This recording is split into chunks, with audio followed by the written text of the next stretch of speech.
My fiancé left me for his childhood sweetheart at the altar. That night, I drank myself into oblivion. The next morning I woke up in bed with his older brother. Flushed with shame, I scrambled into my clothes. This was a mistake, I stammered. You don't tell me anything. But Eric stared at me, eyes red minus rimmed. Lily, he whispered hoarsely, what does he have that I don't? Why won't you look at me? Something shifted in me. That day, we married at the courthouse. For 5 years, Eric treated me like a queen. Everyone said HED loved me for ages and I believed it. Until last night, at a party, I overheard him talking to a friend. You funneled all your money to Ryan so Mia could have the life she wanted. You even married his ex to get her off their backs. If you love Mia that much, why not marry her yourself? Eric laughed bitterly. Mia loves Ryan more. I just want her happy. I'd do anything. In that moment my world froze. The love I thought we had was nothing but an elaborate cruel lie. I fled the hotel, a ghost in the glittering night. Back home, I sank onto the sofa, staring numbly at the worn leather notebook on the coffee table. Its pages were filled with my cramped handwriting, a meticulous record of every penny we spent, every bill we paid. From the day we married, Eric had been the perfect husband, attentive, caring, thoughtful. So when he told me a year into our marriage that his business had collapsed and he was broke, I didn't hesitate. I didn't feel an ounce of resentment. Instead, I worked harder than ever, determined to stand by him, to help him rebuild everything from the ashes. But now I knew. It was a tragedy we had endured together. It was a script he had written, and I was the unwitting star of his charade. A pair of arms wrapped around my waist from behind, and a familiar voice, still laced with that practiced tenderness, whispered in my ear. Lily?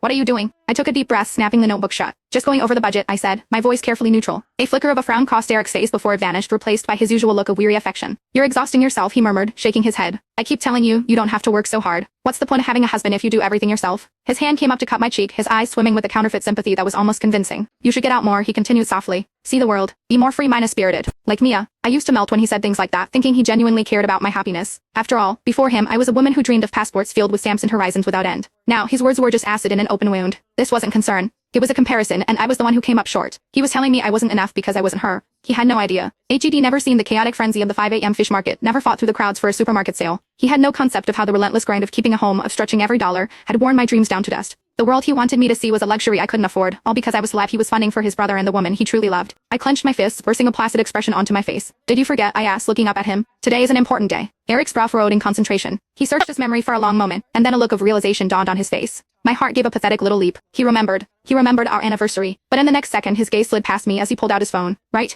Mia and Ryan said they'd have time for a call today. I can't believe I almost forgot he was already walking away as he spoke. Listening to his retreating footsteps, I felt the last embers of hope in my heart turn to cold gray ash. The truth was, Eric's love for Mia was never a secret. It was in the way his voice softened whenever he said her name, a current of emotion running just beneath the surface. My gaze drifted to the watch on his wrist, its metal slightly faded from years of wear. HED told me once that Mia had given it to him. Back then, it convinced myself it was a sentimental gift from a girl he saw as a little sister. I was so naive, so stupidly in love that I started secretly saving every spare dollar I could, dreaming of buying him a new, expensive watch, one that truly suited him. Only now did I understand what that old watch really symbolized. A bitter laugh escaped my lips. I picked up the small, wrapped gift box from the table, intending to hide it away forever. Just then Eric ended his call and walked back into the room. What's that you're holding? He asked, his eyes landing on the box. I instinctively shook my head, trying to tuck it behind my back.